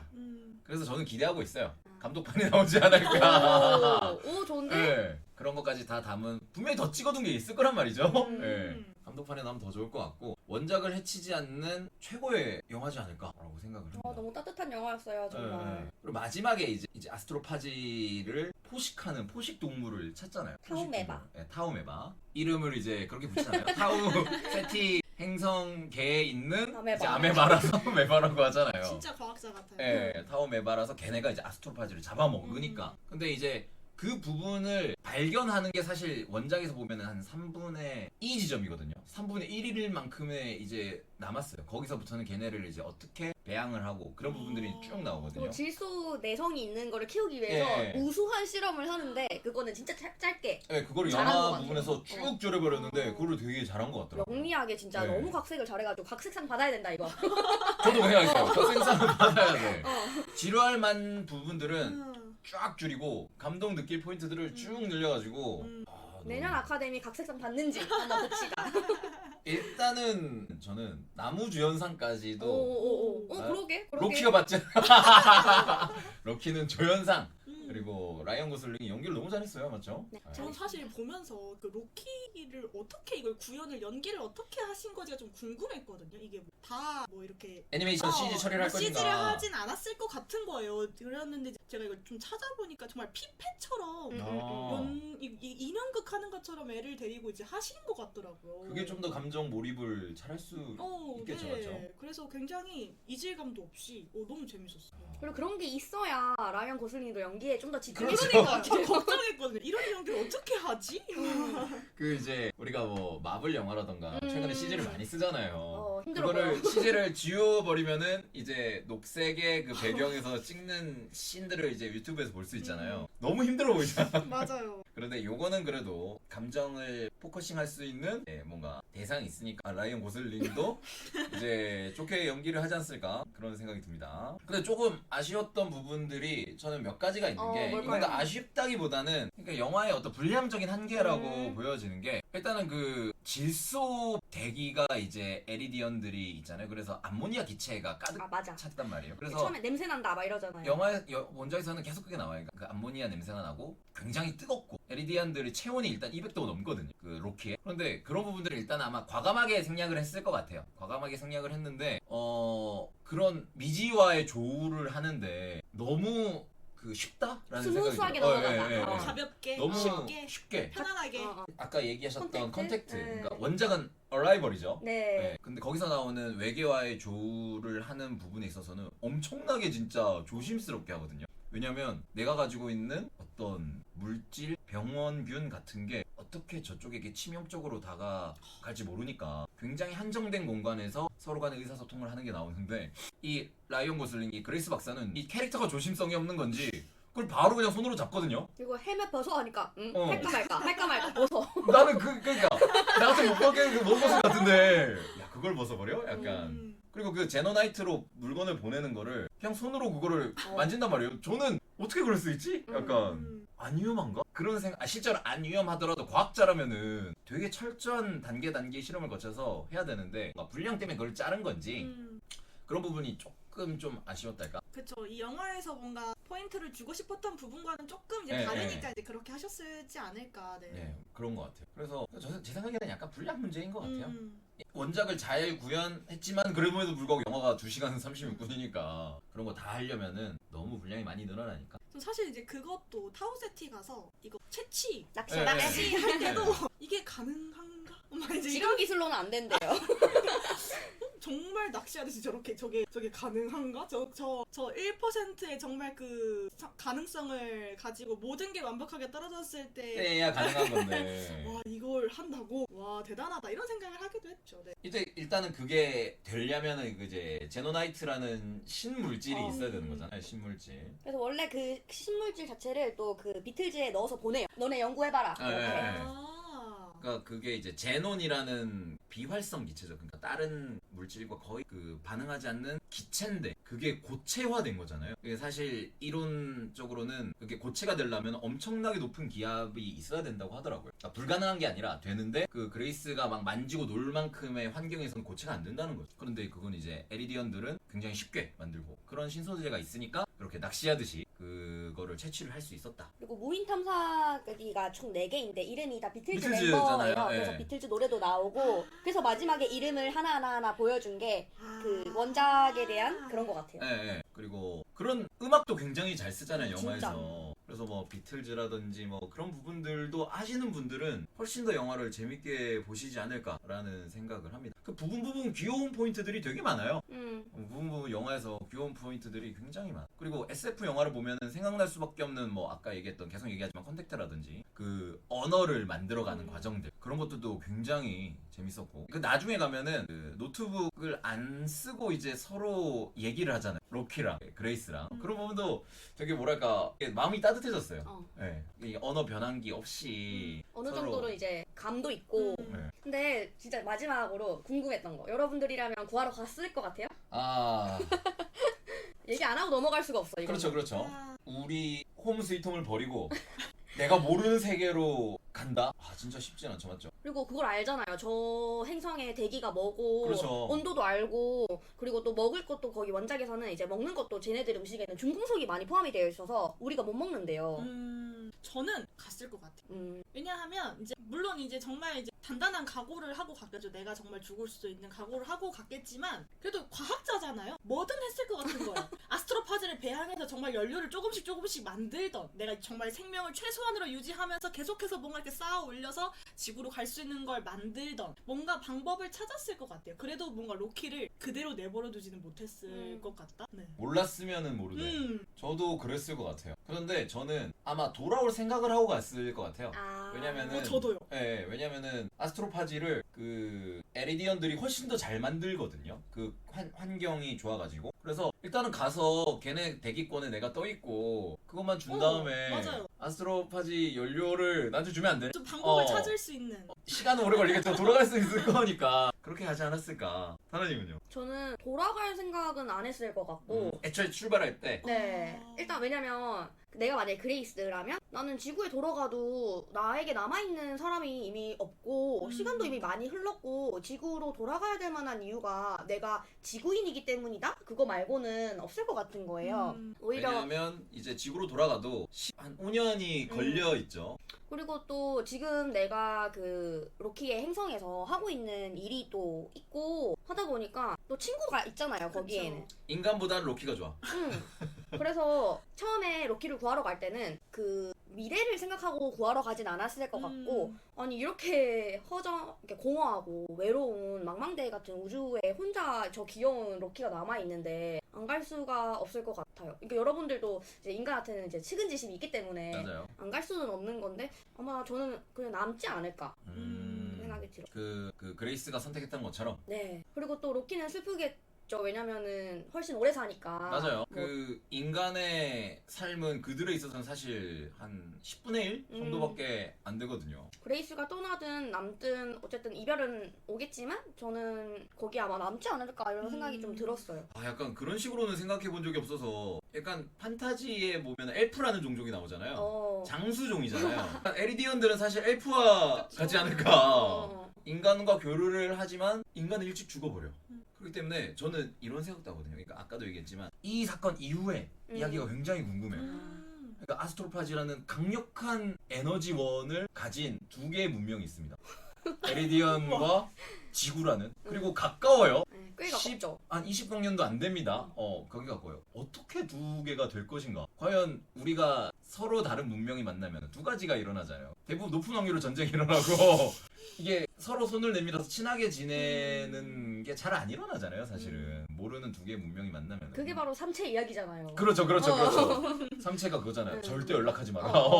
그래서 두 개의 문명이 처음에는 친하게 잘 지낼 것이다. 그레이스와 로키라는 이 공유 맞아. 고리를 통해서. 근데 걔네가 죽으면? 시간이 지나면 아까도 그 스트라트라는 강력한 이 선례를 남겨버렸어요. 지구의 힘을 하나로 모을 수 있는. 그리고 연료도 있습니다. 아스트로파지라는 연료도 있어요.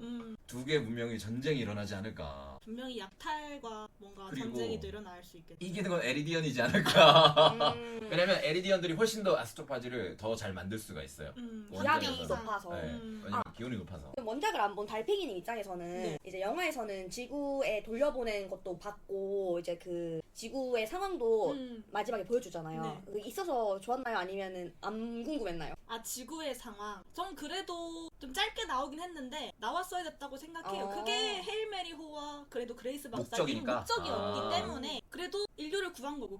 그래서 AD 그 뭐죠? 에리디언? 에리디언 행성도 나왔잖아요. 거기서도 지금 어쨌든 행복하게 지금 지내고 있는 모습이 나왔기 때문에 두 행성의 모습을 보여준 것 같아요. 네, 성공적인 어쨌든 임무 수행의 어떤 면으로. 네. 어떠셨어요? 저도 그 부분이 있어서 마음이 너무 아, 따뜻해졌습니다. 그랬어요? 마음이 너무 따뜻해졌어요. 하나님. 저는 왜 나왔지 싶었어요. 왜냐면은 원작에서도 사실 안 궁금해 하잖아요. 그레이스가. 아, 그렇죠. 나중에 뭐 에리디언 과학자들이 이제 관측했을 때 태양이 살아나는 것 같다라고 얘기는 해주거든요. 근데 물론 광년이 있으니까 이 사실은 훨씬 늦게 알게 된 거긴 하겠지만 근데 지구의 상황이 거의 안 나와요. 근데 저는 알게 돼서 약간 알고 싶지 않았는데 알게 된 느낌이 좀 있었어요. 근데 이런 생각은 할 수 있죠. 왜냐면은 지구에서 타우세티까지가 11광년이라고 아마 나오거든요. 그리고 무인선이 지구까지 가는 데는 한 4년 정도 걸린다고 해요. 그래서 15년 정도 소요가 되는데 그 영화에서도 얘기하지만 15년이면은 인류의 절반이 죽는 기간이거든요. 절반 죽고 그거를 연구해가지고 태양을 살리는데도 아마 같은 정도의 시간이 걸릴 거란 말이죠. 사실 인류 지구는 거의 아마 괴멸적인 타격을 입을 거란 말입니다. 근데 그런 모습을 사실 보여주기에는 좀 잔인하죠. 약간 아 그러네요. 네. 영화의 틀과는 좀 어. 색깔과는 네, 좀 안 맞고. 희망의 씨앗을 일단은 보여주고 그러면 이건 진짜 뻔한 얘기인데 그 외계인의 존재를 영상으로 보냈잖아요. 네. 그거를 전 세계에 공개를 했을 것 같아요?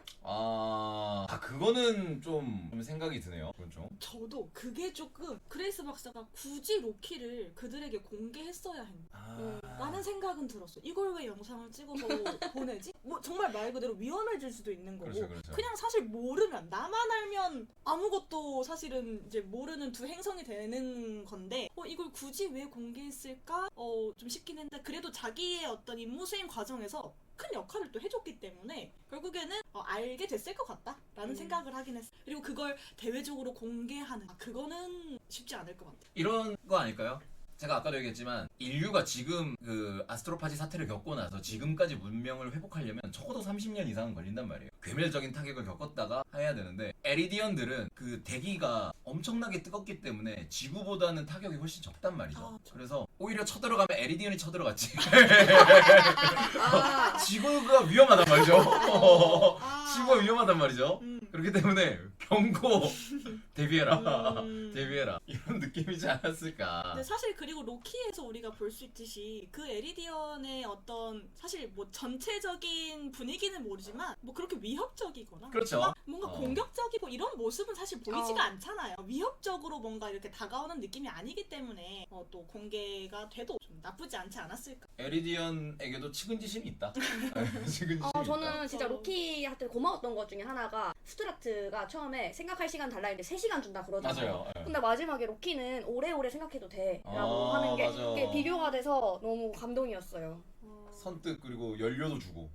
그러니까 사실 그땐 그레이스 박사는 포기를 하고 죽기를 각오했는데 연료? 나 많은데? 너 줄게. 울잖아요 막 그러면서 살 수 있어 나 다시 살 수 있어 막 울면서 진짜 그 통 껴안는 게 너무 그게 너무 귀여워요. 짠하면서 귀여우면서 근데 진짜 에리디언 행성도 얼마나 절박했으면 방사능도 모르고 그리고 상대성 이론도 모르는데 우주에 나올 생각을 다 했을까요? 정말 그 생각하면 또 눈물이 앞을 가리는. 맞아요. 그리고 끝까지 스스로는 몰라요. 그러니까 그레이스 박사가 상대성 이론을 가르쳐주기 전까지 연료가 남았던 이유도 사실 빛의 속도와 가까워지면은 시간이 이제 느리게 가잖아요. 이제 그래서 걔네들이 에리디언들이 계산했던 시간보다 더 짧게 간단 말이죠. 그래서 연료가 그래서 남은 거거든요. 예. 그래서 줄 너무 수가 귀엽다. 있던 거일 거예요. 그런 부분들이 이렇게 앉는 씬들은 저는 정말 허그 진짜 좋습니다. 아직도 이 감동이 너무 벅차가지고 이제 마지막 평점과 한 줄 감상평을 듣고 마무리를 한번 해보도록 하겠습니다.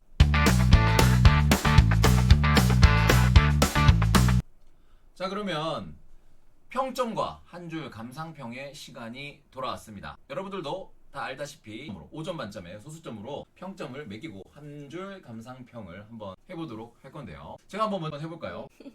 저는 정말로 영화를 재밌게 봤고 그리고 눈물을 흘리지 않았지만 정말 거의 마음속에 눈물을 흘렸습니다. 그래서 제가 남기는 평점은 4.7점입니다. 우와, 4.7점. 최고점이다. 최고점이고요. 그리고 제가 봤던 인생 영화에도 아마 5손가락 안에 들어갈 거라 생각이 듭니다. 진짜 의미 있는. 예, 영화예요. 진짜 의미 있는 영화고요. 그래서 한 줄 평은 이렇게 말씀드리고 싶네요. 인간 찬가를 넘어서는 생명 찬가, 생명을 구하는 두 존재의 브로맨스, 이렇게 한번 남겨드리고 싶습니다.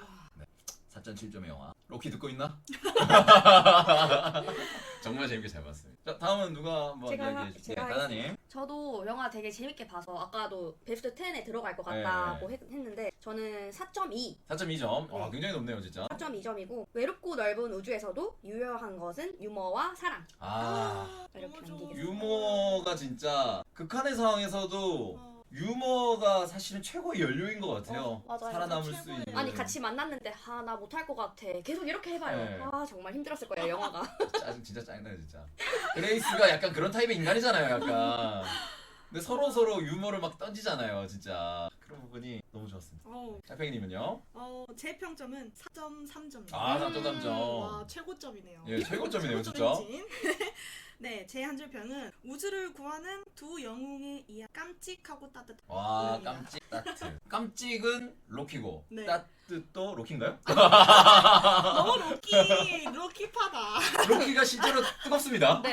존재가. 저는 사실 두 인물 다 깜찍하고 두 인물 다 따뜻한. 네. 맞아요. 네. 그런 부분들이. 이렇게 얘기를 하니까 더 영화를 다시 한번 보고 싶다는 마음이 너무 드네요. 너무 다시 보고 싶어요. 아이맥스로 보셨다고 너무 네. 재밌었다고 하셨는데 저도 꼭 다시 보고 싶어요. 아이맥스 확장비가 있고 많아요. 아. 우주 장면은. 그래서 아이맥스로 보시면 좋을 거예요. 네. 지금 듣는 청취자분들도 물론 다른 영화관에 가서 보시는 것 자체가 의미가 있지만 정말 아이맥스로 가서 보는 거를 진짜 추천드립니다. 비싸잖아요. 요새 영화값 진짜 비싸잖아요. 그렇죠. 저도 깜짝 놀랐거든요. 아이맥스를 안 본 지가 너무 오래돼가지고 봤는데 아니 21,000원인 거예요. 근데 후회되지 않았다. 전혀 아깝지 않았다. 진짜 강추드립니다. 저희가 긴 시간 동안 이야기를 나눴습니다. 그리고 3명이 다 재밌게 본 영화가 사실 그렇게 많지가 않잖아요. 아바타는 좀 괜찮지 않나? 그렇죠. 아바타 주토피아에 이어서 맞아요. 번째로? 그리고 이번 평점이 아마 최고점이 아닐까 네. 싶습니다. 3명이 다 즐겁게 영화를 봤기 때문에 정말 재밌게 녹음을 했습니다. 그리고 저희 그 팟캐스트를 듣는 많은 청취자분들께서도 이 영화는 전 이렇게 말씀드리고 싶다. 다른 건 막 강요 안 하거든요. 강요를 좀 하고 싶다. 그래서 꼭 보셨으면 좋겠다. 보셔라. 네, 전반기를 넘어서 올해 최고의 영화 중에 하나가 되지 않을까 감히 이렇게 말씀을 드리면서 봄이 오고 있습니다. 벚꽃이 이제 피고 있습니다. 여러분들 날씨가 따뜻해졌으니까 옷이 가벼워진 만큼 가벼운 마음으로 영화관에 꼭 들려서 즐겁게 영화를 보시는 시간이 되셨으면 좋겠습니다. 저희 애프터무비 여기까지 하겠고요. 자, 다 같이 한번 인사 한번 드려볼까요? 모두 다 수고하셨습니다. 안녕. 안녕. 안녕.